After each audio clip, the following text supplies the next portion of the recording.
Bienvenue sur ma chaîne où je te propose des histoires apaisantes et captivantes pour t'accompagner vers un sommeil serein.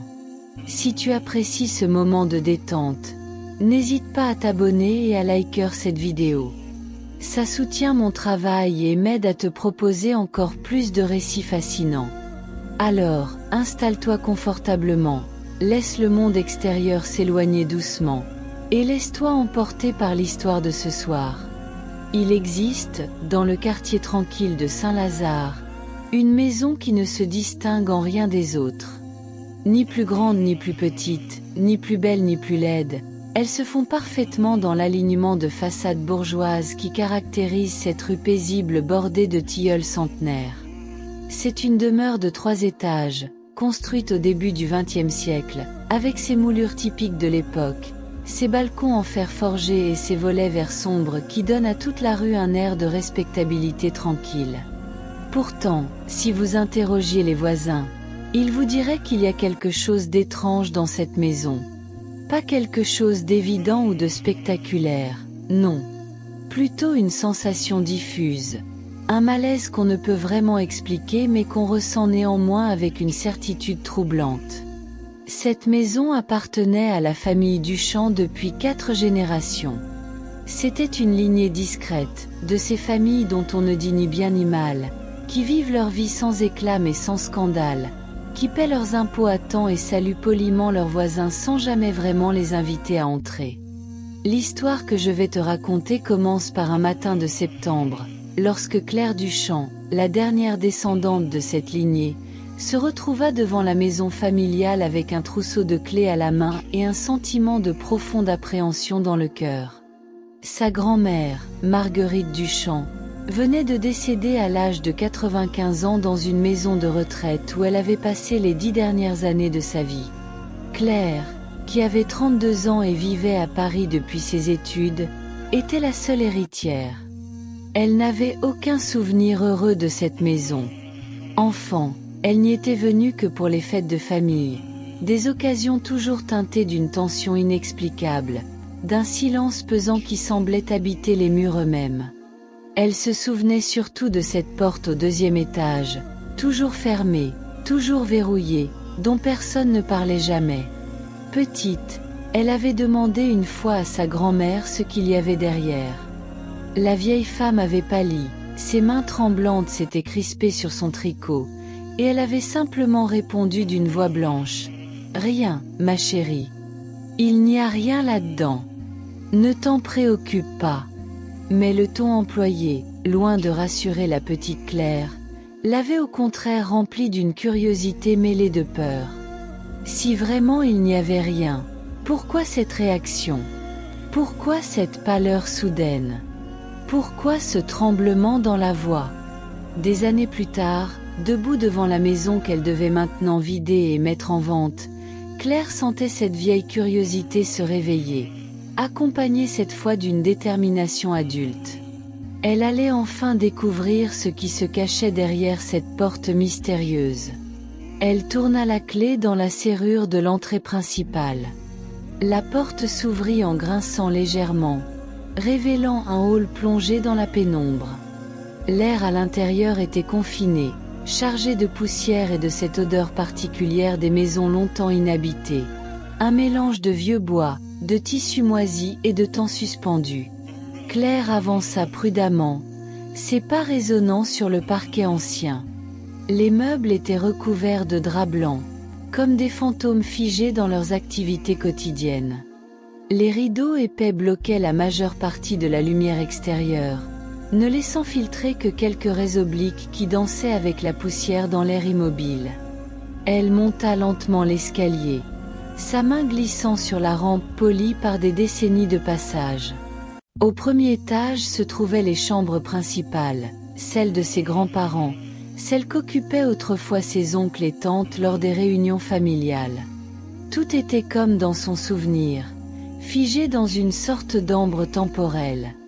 Au 2e étage, le couloir était plus étroit, plus sombre.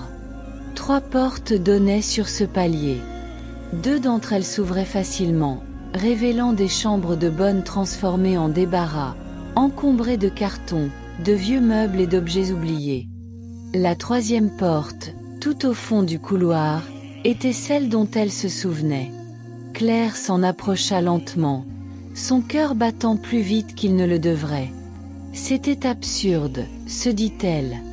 Ce n'était qu'une porte, qu'une pièce dans une vieille maison. Il n'y avait aucune raison d'avoir peur.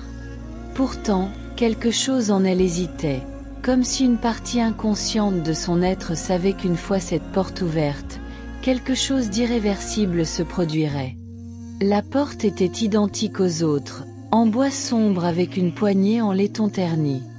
Mais contrairement aux autres, celle-ci ne portait aucune marque de passage, aucune éraflure, aucun signe d'usure.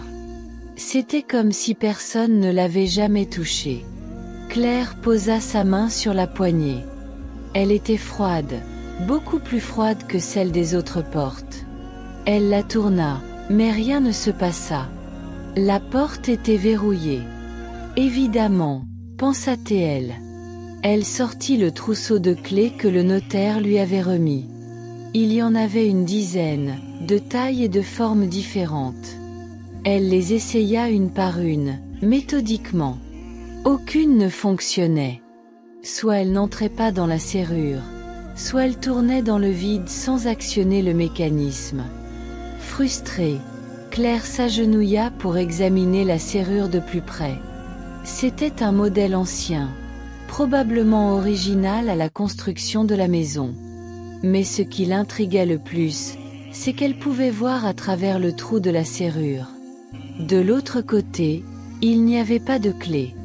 La serrure était vide. Elle se releva, perplexe. Comment une porte pouvait-elle être verrouillée de l'intérieur sans que personne ne se trouve à l'intérieur? C'était physiquement impossible. À moins, bien sûr, que quelqu'un ne se trouve encore dans la pièce. Cette pensée la fit frissonner. C'était ridicule. La maison était vide depuis 10 ans. Personne n'aurait pu survivre enfermé dans une pièce pendant tout ce temps. Et pourtant, Claire colla son oreille contre le bois de la porte et retint sa respiration, à l'écoute. Pendant un long moment, elle n'entendit rien d'autre que le battement de son propre cœur et le bourdonnement lointain de la circulation dans la rue. Puis, juste au moment où elle allait abandonner, elle perçut quelque chose. Un son ténu, presque imperceptible, comme une respiration lente et régulière. Ou peut-être était-ce simplement le vent dans les tuyauteries, ou le bois de la maison qui travaillait avec les changements de température. Elle se redressa vivement, mal à l'aise. Non, décida-t-elle. Elle ne se laisserait pas intimider par une vieille porte fermée et son imagination trop active. Elle était une adulte rationnelle. Il y avait forcément une explication logique. Elle descendit au rez-de-chaussée et commença à chercher d'autres clés. Elle fouilla dans les tiroirs de la commode de l'entrée, dans le secrétaire du salon, dans les armoires de la cuisine. Elle trouva toutes sortes d'objets, des photos jaunies, de vieilles factures, des lettres jamais envoyées, mais aucune clé supplémentaire. Finalement, épuisée et couverte de poussière, elle décida de faire une pause. Elle s'installa dans la cuisine, fit couler l'eau du robinet jusqu'à ce qu'elle devienne claire, et se prépara un thé avec des sachets qu'elle avait apportés. Assise à la vieille table en bois où sa famille avait pris tant de repas silencieux, Claire réfléchissait à sa situation. Elle pouvait appeler un serrurier, bien sûr. C'était la solution la plus simple et la plus logique. Mais quelque chose la retenait. Elle avait le sentiment que forcer cette porte serait une sorte de violation, de transgression. Comme si la porte elle-même voulait rester fermée. Comme si elle protégeait quelque chose qui ne devait pas être révélé. Elle se moqua d'elle-même pour ses pensées superstitieuses. Les portes n'avaient pas de volonté propre. Elles s'ouvraient ou se fermaient selon qu'on les manipulait. Point final. Pourtant, alors qu'elle sirotait son thé dans le silence de la maison abandonnée, elle ne pouvait s'empêcher de tendre l'oreille, guettant des sons provenant de l'étage supérieur. Et parfois, elle croyait entendre quelque chose. Un craquement, un murmure, un souffle. Elle passa la nuit dans la maison, installant un matelas de camp dans ce qui avait été la chambre de sa grand-mère. Elle avait prévu de rester plusieurs jours pour trier les affaires et préparer la vente, et il lui semblait absurde de faire des allers-retours jusqu'à Paris. Allongée dans l'obscurité, enveloppée dans son sac de couchage, Claire fixait le plafond en essayant de ne pas penser à la porte verrouillée juste au-dessus d'elle. Mais plus elle essayait de l'oublier, plus son esprit y revenait avec insistance. Vers 2 heures du matin, alors qu'elle commençait enfin à s'assoupir, elle l'entendit clairement. Un bruit sourd, étouffé, venant du 2e étage. Comme si quelqu'un avait fait tomber quelque chose de lourd. Claire se redressa brusquement, le cœur battant à tout rompre. Elle tendit l'oreille dans le silence retrouvé, tous ses sens en alerte. Pendant plusieurs minutes, rien. Puis, de nouveau, un autre bruit. Cette fois, cela ressemblait à des pas lents et mesurés, comme si quelqu'un marchait de long en large dans la pièce fermée. Elle alluma sa lampe de poche et sortit de son sac de couchage. Ses mains tremblaient légèrement alors qu'elle enfilait ses chaussures. Toutes les fibres de son être lui criaient de rester où elle était, de se recoucher, d'ignorer ses sons. Mais elle ne pouvait pas. Elle devait savoir. Elle monta lentement l'escalier, la lumière de sa lampe traçant des ombres mouvantes sur les murs. Le silence était maintenant complet, presque oppressant. Elle arriva au 2e étage et s'approcha de la porte mystérieuse.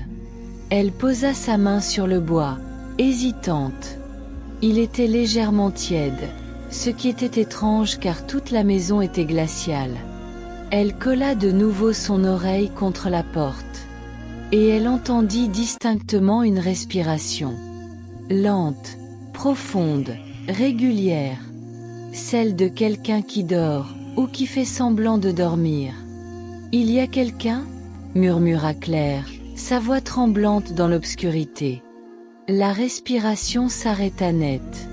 Un silence absolu s'installa, si total que Claire pouvait entendre le sang battre dans ses tempes. Puis, après ce qui sembla une éternité, une voix répondit. Une voix féminine, douce et triste, qui semblait venir de très loin tout en étant tout près. « Ne cherche pas à ouvrir cette porte, Claire. » Le choc fut tel que Claire recula vivement, manquant de trébucher. Comment cette voix connaissait-elle son nom? Et surtout, qui étaient-ce? « Qui êtes-vous » demanda-t-elle, essayant de maîtriser le tremblement dans sa voix. Un long silence suivit. Puis la voix reprit, encore plus faible. « Je suis ce qui reste quand tout le reste s'en va. Je suis ce qu'on enferme pour ne plus avoir à regarder. Laisse cette porte fermée, Claire. Pour ton bien. » Je ne comprends pas, dit Claire, s'approchant de nouveau. Si vous voulez sortir, je peux appeler quelqu'un. Un serrurier. Les pompiers. La police. Un rire doux et mélancolique résonna derrière la porte. Tu ne comprends pas. Je ne veux pas sortir. Et tu ne veux pas me voir. Personne ne veut jamais me voir. C'est pour ça que je suis ici. Mais qui êtes-vous? Insista Claire, de plus en plus troublée. Je suis Marguerite. Ou du moins, ce qu'elle a laissé derrière quand elle a décidé de vivre. Claire sentit ses jambes se dérober sous elle. Elle s'assit lourdement sur le sol, le dos contre le mur opposé, fixant la porte dans la semi-obscurité. Marguerite, ma grand-mère. Oui et non. Je suis ce qu'elle refusait d'être. Ses peurs, ses regrets, ses rêves abandonnés. Toutes les parties d'elle-même qu'elle a enfermées ici pour pouvoir continuer à vivre une vie acceptable, convenable, normale. Claire essayait de donner un sens à ce qu'elle entendait. Était-elle en train de rêver? Avait-elle une hallucination causée par la fatigue et l'atmosphère oppressante de la maison? Je ne comprends toujours pas, murmura-t-elle. La voix derrière la porte soupira longuement. Laisse-moi te raconter une histoire, Claire. L'histoire d'une jeune femme pleine de vie et de rêves qui, un jour, a dû faire un choix. Et dans l'obscurité du couloir, tandis que la nuit s'étirait interminablement, la voix commença à parler. Marguerite avait 20 ans quand elle est tombée amoureuse pour la première fois. Pas de l'homme qu'elle épouserait plus tard, ton grand-père Henri. Non, elle aimait une femme nommée Élise, une artiste peintre qui vivait dans le quartier bohème de la ville. C'était un amour impossible dans les années 1950, un amour qui aurait détruit sa famille, sa réputation, toute possibilité d'une vie normale. Claire écoutait, fascinée malgré son malaise. Elle n'avait jamais entendu parler de cette Élise. Elle a dû choisir, continua la voix, entre l'amour qu'elle ressentait et la vie qu'on attendait d'elle. Entre être elle-même et être acceptable. Elle a choisi la sécurité, la respectabilité. Elle a épousé Henri, un homme bon mais qu'elle n'aimait pas vraiment. Elle a eu des enfants, a tenu cette maison, a joué le rôle de l'épouse parfaite et de la mère dévouée. Mais une partie d'elle est morte ce jour-là. La partie qui aimait Élise, qui rêvait de peindre, de voyager, de vivre librement. Cette partie, elle l'a enfermée ici, dans cette pièce, derrière cette porte verrouillée. Elle l'a enterrée vivante pour pouvoir continuer. Claire sentait les larmes couler sur ses joues. C'est horrible. Oui, acquiesça la voix. Mais c'est ce que font tant de gens. Ils enferment les parties d'eux-mêmes qui ne correspondent pas, qui ne rentrent pas dans les cases, qui dérangent. Ils les cachent si profondément qu'ils finissent par oublier qu'elles existent. Mais elles ne disparaissent jamais vraiment. Elles restent là, derrière des portes verrouillées, attendant. Toujours attendant. Attendant quoi? Demanda Claire à voix basse. D'être reconnue, d'être acceptée, d'être intégrée, ou simplement, d'être libérée. Un long silence s'installa. Claire réfléchissait à tout ce qu'elle venait d'entendre. Cela expliquait tant de choses. La tristesse qu'elle avait toujours perçue chez sa grand-mère, même dans les moments supposés joyeux. Cette distance émotionnelle, comme si une partie d'elle était toujours ailleurs. Les silences pesants qui emplissaient cette maison. Que se passera-t-il si j'ouvre cette porte? Demanda-t-elle finalement. La voix hésita. Je ne sais pas. Peut-être que je disparaîtrai. Peut-être que je me répandrai dans la maison comme un poison. Peut-être que rien ne se passera. Ou peut-être... La voix sembla sourire tristement. Peut-être que tu me reconnaîtras. Que tu verras en moi toutes les parties de toi-même que tu commences déjà à enfermer. Ces mots frappèrent Claire comme une gifle. Car ils étaient vrais. Elle aussi avait commencé à fermer des portes intérieures. Sa passion pour l'écriture, abandonnée pour un travail stable en marketing. Son rêve de voyager, remplacé par la sécurité d'un appartement parisien. Sa relation avec Sophie, qu'elle avait rompue parce que cela semblait trop compliqué, trop risqué. Elle était en train de devenir comme Marguerite. En train de construire sa propre porte verrouillée. « Je veux ouvrir cette porte, dit Claire avec une détermination nouvelle. « Es-tu sûre ?» demanda la voix. « Une fois ouverte, tu ne pourras pas refermer ce qui aura été révélé. »« J'en suis sûre. »« Alors écoute-moi attentivement. La clé n'est pas physique.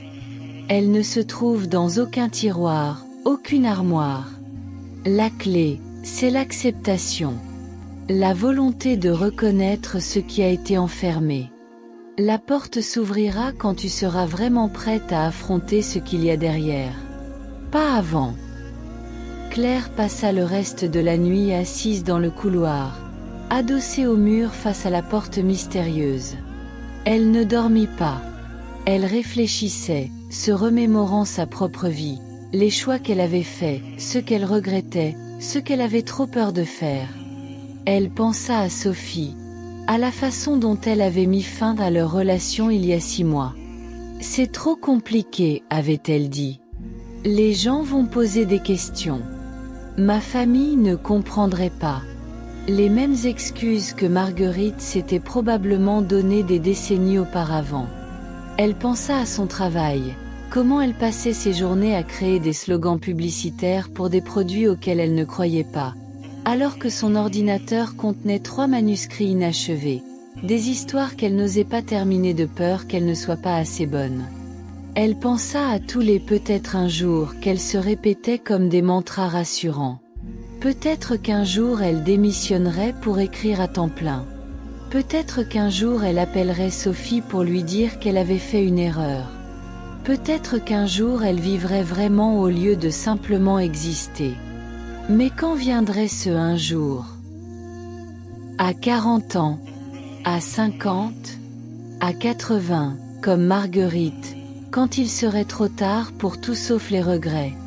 Aux premières lueurs de l'aube, Claire se leva. Elle avait pris une décision. Elle descendit au rez-de-chaussée et fouilla de nouveau la maison, mais cette fois avec un objectif différent. Elle ne cherchait plus une clé physique.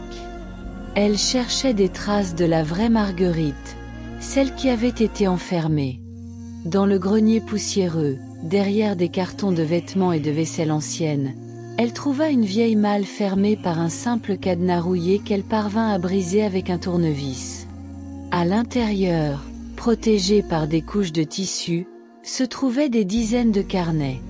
Claire les feuilleta avec précaution, ses mains tremblantes tournant les pages jaunies. C'étaient des journaux intimes, couvrant plus de 50 ans de la vie de Marguerite. Mais contrairement aux journaux habituels qui documentent les événements quotidiens, ceux-ci ne contenaient que des pensées, des émotions, des rêves et des désirs jamais exprimés. Elle lut pendant des heures, découvrant une grand-mère qu'elle n'avait jamais connue. Marguerite écrivait magnifiquement, avec une sensibilité et une profondeur qui donnaient vie à ses mots. Elle décrivait son amour pour Élise avec une passion déchirante. Elle parlait de ses rêves de devenir écrivaine, de voyager en Italie, d'apprendre la peinture. Mais au fil des années, les entrées devenaient de plus en plus espacées et de plus en plus sombres. Marguerite décrivait comment elle enfermait chaque désir, chaque rêve, chaque partie d'elle-même qui ne correspondait pas au rôle qu'elle devait jouer. C'était comme regarder quelqu'un se dissoudre lentement, page après page, jusqu'à ce qu'il ne reste plus qu'une coquille vide accomplissant les gestes attendus. La dernière entrée datait d'il y a 15 ans, peu avant que Marguerite n'entre en maison de retraite. Elle était courte et glaçante. J'ai tout enfermé dans cette pièce. Tous mes rêves morts, tous mes amours perdus, toutes les versions de moi-même que je n'ai jamais osé devenir. La porte est verrouillée et je ne chercherai jamais la clé. C'est plus facile ainsi. Mais parfois, la nuit, je l'entends qui m'appelle. Cette autre Marguerite. Elle pleure derrière la porte. Elle me supplie de la libérer. Mais je ne peux pas. Si je l'ouvre, si je la laisse sortir, que restera-t-il de moi? Qui suis-je sans ces sacrifices qui ont défini toute ma vie? Claire referma le journal, les larmes coulant librement sur ses joues. Elle comprenait maintenant. La porte n'était pas verrouillée par un mécanisme physique mais par la peur.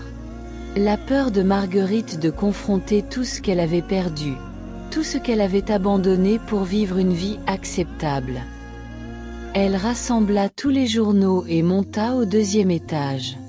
Le soleil matinal filtrait maintenant à travers les fenêtres poussiéreuses, illuminant le couloir d'une lumière dorée. La porte était toujours là, toujours fermée, mais elle semblait différente maintenant. Moins menaçante, plus triste. Claire s'assit devant la porte et commença à lire les journaux à voix haute. Elle lut pendant des heures, donnant vie aux mots de Marguerite, honorant toutes ses émotions et ses rêves qui avaient été si longtemps refoulés. Elle lut les passages sur Élise, sur leur première rencontre dans une galerie d'art, sur les promenades qu'elles faisaient ensemble au bord de la rivière, sur le dernier baiser qu'elles avaient partagé avant que Marguerite n'épouse Henri. Elle lut les descriptions des tableaux que Marguerite rêvait de peindre, des histoires qu'elle voulait écrire, des endroits qu'elle espérait visiter. Elle lut aussi les passages plus sombres, ceux où Marguerite décrivait sa dépression, ses moments de désespoir silencieux, la façon dont elle se sentait comme une actrice jouant un rôle dans sa propre vie. À mesure qu'elle lisait, Claire sentait quelque chose changer. L'atmosphère dans le couloir devenait plus légère, moins oppressante. C'était comme si les mots libéraient une énergie longtemps contenue. Quand elle eut terminé le dernier journal, le soleil était déjà bas dans le ciel. Une journée entière s'était écoulée. Claire se leva, les jambes engourdies, et s'approcha de la porte. « Je t'ai entendu, dit-elle doucement. Je t'ai reconnu. Et je te comprends. » De l'autre côté, la voix répondit, mais cette fois elle semblait plus forte, plus claire. « Merci, Claire. Personne ne m'avait jamais écoutée avant. »« Je veux ouvrir cette porte maintenant, dit Claire. Pas pour te libérer seulement toi, mais pour me libérer moi-même. Pour ne pas finir comme toi.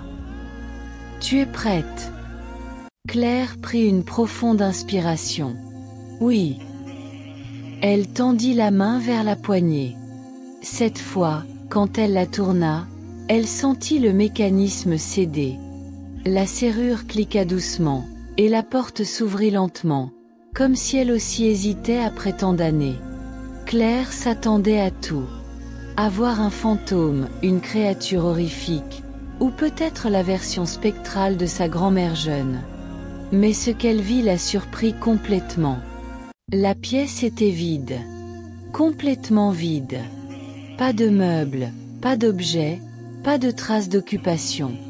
Juste un espace nu avec des murs blancs et un plancher de bois ciré. La lumière du soleil couchant entrait par une fenêtre donnant sur le jardin d'arrière, projetant des motifs dorés sur le sol. Claire entra lentement dans la pièce. L'air y était étrangement frais et pur, contrairement au reste de la maison. Elle marcha jusqu'au centre et se retourna lentement sur elle-même, cherchant des traces, des indices, quelque chose qui expliquerait tout ce qu'elle avait vécu. Mais la pièce était vraiment vide. Il n'y avait personne. Il n'y avait jamais eu personne. Pourtant, Claire ne se sentait pas trompée ou confuse. Au contraire, elle comprenait parfaitement.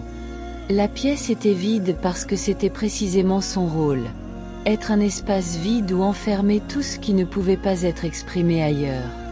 Un vide qui contenait des absences, des potentialités non réalisées, des vies non vécues. Elle s'assit sur le plancher, adossée au mur, et regarda par la fenêtre. Le jardin en contrebas était envahi par la végétation sauvage, mais on pouvait encore deviner sa structure d'origine, une roseraie soigneusement planifiée. « Tu es toujours là ?» demanda-t-elle à voix haute. Pas de réponse. Mais Claire savait que la voix ne reviendrait plus. En ouvrant la porte, en reconnaissant ce qui avait été enfermé, elle avait brisé le sortilège. La présence qui habitait cette pièce s'était dissoute, ou peut-être intégrée, ou peut-être simplement libérée. Elle remarqua quelque chose gravé légèrement dans le bois du plancher, près de la fenêtre. Elle s'approcha et lut les mots, à peine visibles, comme s'ils avaient été tracés avec un ongle ou un objet pointu. « Je suis toutes les versions de moi-même que je n'ai jamais osé devenir. » Et en dessous, d'une écriture différente, plus récente peut-être. « Mais il n'est jamais trop tard pour commencer. » Claire passa ses doigts sur ces mots gravés. Étaient-ils vraiment là ou les imaginait-elle? À ce stade, Cela n'avait plus d'importance. Le message était clair, qu'il soit réel ou non. Elle sortit son téléphone portable de sa poche. Pas de réseau dans cette vieille maison, mais elle composa quand même un message qu'elle enverrait dès qu'elle sortirait. Sophie, je sais que cela fait 6 mois et que je n'ai aucun droit de te contacter.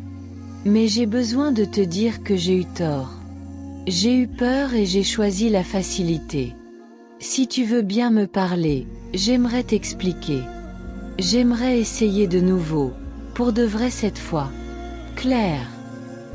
Puis elle ouvrit ses notes et commença à écrire, laissant les mots couler sans les censurer, sans se préoccuper de savoir s'ils étaient assez bons ou non. Elle écrivit sur la maison, sur la porte, sur Marguerite et toutes ses vies non vécues. Elle écrivit jusqu'à ce que ses doigts lui fassent mal et que la batterie de son téléphone soit presque épuisée. Quand elle s'arrêta enfin, la nuit était tombée. Claire se leva et regarda une dernière fois la pièce vide. Elle n'avait plus peur maintenant. Elle comprenait que cette pièce n'avait jamais été hantée par un fantôme extérieur, mais par les fantômes intérieurs que nous créons tous quand nous renonçons à des parties de nous-mêmes. Elle sortit de la pièce et referma doucement la porte derrière elle. Elle ne la verrouilla pas. Il n'y avait plus besoin de le faire. Dans les jours qui suivirent, Claire vida méthodiquement la maison. Elle donna la plupart des meubles à des associations caritatives, garda quelques objets sentimentaux et les journaux de Marguerite. Elle fit venir une équipe de nettoyage pour débarrasser la maison de décennies d'accumulation. La pièce du 2e étage resta vide. Claire décida de la laisser ainsi. Elle représentait quelque chose d'important, un espace de possibilités, un rappel de ce qui peut arriver quand on refuse d'être soi-même. Avant de mettre la maison en vente, elle fit une dernière chose. Elle engagea un peintre pour peindre les murs de cette pièce dans un bleu profond, la couleur préférée de Marguerite selon ses journaux. Elle fit installer une fenêtre supplémentaire pour que la lumière inonde l'espace. Et au centre de la pièce, elle plaça un simple chevalet et une toile vierge. Lorsque les acheteurs potentiels visitaient la maison, ils demandaient invariablement à quoi servait cette pièce étrange au 2e étage, vide à l'exception d'un chevalet. « C'est une pièce pour rêver », répondait Claire. « Pour tous les projets qu'on remet à demain.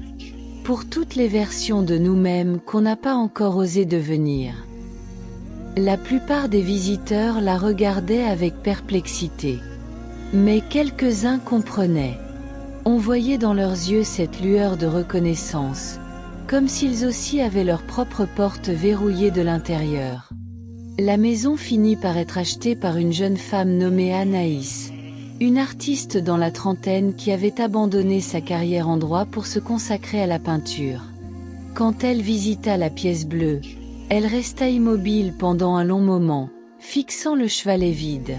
« Cette pièce, dit-elle finalement, c'est exactement ce dont j'ai besoin. » Claire sourit. « Je crois que la maison vous a choisi autant que vous l'avez choisie. » Le jour de la signature finale chez le notaire, Anaïs demanda à Claire pourquoi elle avait laissé le chevalet. « C'est un cadeau, répondit Claire. De quelqu'un qui a passé toute sa vie à enfermer ses rêves. Elle voudrait que vous utilisiez cette pièce pour les réaliser. » Anaïs promit qu'elle le ferait. Plusieurs mois plus tard, Claire reçut un message d'Anaïs avec une photo jointe. C'était la pièce bleue, mais elle n'était plus vide.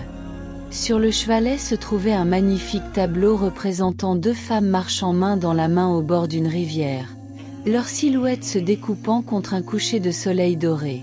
« Je ne sais pas pourquoi, écrivait Anaïs, mais quand je suis entrée dans cette pièce pour la première fois avec mes pinceaux, c'est cette image qui m'est venue. Comme si quelqu'un me la soufflait. J'espère qu'elle vous plaît. » Claire regarda longtemps la photo, les larmes aux yeux. C'était exactement la scène que Marguerite avait décrite dans son journal. Une promenade avec Élise qu'elle n'avait jamais peinte mais qu'elle avait rêvé de capturer sur toile pendant des décennies.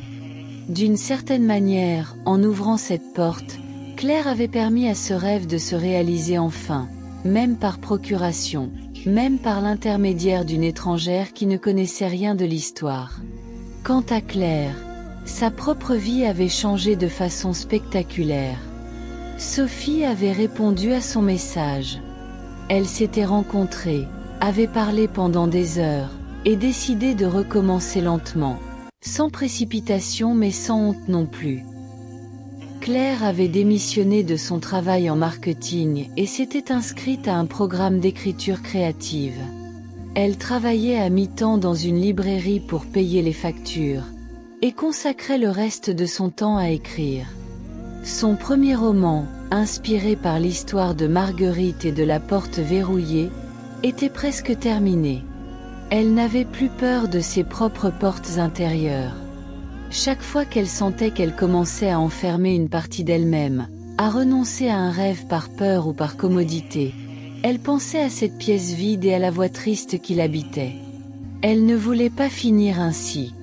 Personne ne devrait finir ainsi. Un an jour pour jour après avoir ouvert la porte mystérieuse, Claire retourna dans le quartier Saint-Lazare. La maison du champ avait complètement changé d'apparence. Anaïs l'avait repeinte dans des couleurs vives, avait remplacé les vieux volets par de grandes fenêtres, et transformé le jardin en un espace verdoyant et accueillant. Anaïs l'invita à entrer, et lui fit visiter toutes les transformations. La maison était maintenant remplie de lumière, de couleurs et de vie. Les pièces sombres et silencieuses étaient devenues des espaces lumineux et créatifs. Mais quand elles montèrent au deuxième étage, Claire fut surprise de constater que la pièce bleue était restée exactement comme elle l'avait laissée. Vide, à l'exception du chevalet, sur lequel reposait maintenant une nouvelle toile inachevée. « Je peins ici chaque jour », expliqua Anaïs. « Mais je ne mets jamais de meubles, jamais d'objets. Cette pièce doit rester un espace ouvert, un espace de possibilités. C'est comme si quelque chose d'important s'était passé ici, quelque chose qui doit être préservé. » Claire hocha la tête, émue. Quelque chose s'est passé ici. Quelque chose d'important pour moi, et pour ma grand-mère avant moi. Vous la gardez vivante en peignant ici. Parfois, dit Anaïs à voix basse, quand je travaille tard le soir, j'ai l'impression de ne pas être seule. Pas de manière effrayante, mais plutôt bienveillante. Comme si quelqu'un regardait par-dessus mon épaule et approuvait. Claire sourit. C'est possible. Je pense que certaines présences ne nous quittent jamais vraiment. Elles s'intègrent à l'espace, à l'air que nous respirons. Et peut-être que c'est bien ainsi. Avant de partir, Claire s'arrêta une dernière fois devant la porte de la pièce bleue. Elle posa sa main sur le bois, exactement comme elle l'avait fait la première fois, il y a un an. « Merci » murmura-t-elle. « Pour la leçon, pour l'avertissement, pour m'avoir montré ce que je ne voulais pas devenir. » Elle crut sentir, l'espace d'un instant, une chaleur sous sa paume, comme une main invisible qui aurait serré la sienne. Puis la sensation disparut, et il ne resta qu'une porte ordinaire menant à une pièce vide emplie de lumière. Claire descendit l'escalier et sortit dans la rue ensoleillée. Sophie l'attendait à la terrasse d'un café voisin, un livre à la main et un sourire aux lèvres. Quand elle vit Claire approcher, elle se leva et l'embrassa tendrement, sans se soucier des regards des passants. Claire lui prit la main et elles marchèrent ensemble le long de la rue bordée de tilleuls, parlant de tout et de rien, de leurs projets et de leurs rêves, de l'avenir qu'elles construiraient ensemble sans s'enfermer dans des rôles prédéfinis ou des attentes sociétales. Et derrière elles, dans la maison transformée, la pièce bleue baignait dans la lumière du soleil, toujours vide, toujours ouverte, toujours prête à accueillir les rêves de ceux qui osaient enfin les poursuivre. Car c'est là le secret des portes verrouillées de l'intérieur. Elles ne protègent jamais de l'extérieur. Elles nous protègent de nous-mêmes, de nos propres désirs, de nos propres peurs, de toutes les versions de nous-mêmes que nous n'osons pas devenir. Et la seule clé qui peut les ouvrir n'est ni en métal ni en bois. C'est le courage. Le courage d'affronter ce que nous avons enfoui. Le courage d'accepter toutes les parties de nous-mêmes, même celles qui ne correspondent pas aux attentes. Le courage de vivre authentiquement, même si cela signifie décevoir, déranger ou simplement être différent. Certaines portes doivent rester fermées pour notre protection. Mais d'autres ne demandent qu'à s'ouvrir, révélant non pas des horreurs mais des possibilités infinies. Le plus difficile est de savoir faire la différence. Voilà, mon ami. L'histoire de la porte verrouillée de l'intérieur touche à sa fin. Mais son message demeure. Les barrières les plus solides ne sont pas celles que les autres dressent devant nous, mais celles que nous construisons nous-mêmes, pierre par pierre, excuse par excuse, peur par peur. Si cette histoire t'a touché, si elle t'a fait réfléchir aux portes que tu as peut-être verrouillées dans ta propre vie, n'hésite pas à liker cette vidéo et à t'abonner à ma chaîne. Chaque soutien m'encourage à continuer à explorer ces territoires intérieurs où se nichent nos plus grandes peurs et nos plus beaux espoirs. Partage cette histoire avec ceux qui pourraient en avoir besoin, avec ceux qui ont peut-être leur propre porte à ouvrir, leur propre vérité à affronter. Et surtout, souviens-toi, il n'est jamais trop tard pour tourner la poignée, pour affronter ce qui attend de l'autre côté, pour devenir enfin pleinement toi-même. Je te retrouve très bientôt pour une nouvelle histoire, un nouveau mystère à explorer ensemble. D'ici là, que tes nuits soient paisibles et tes rêves libres de toute contrainte. Bonne nuit, et fais de beaux rêves.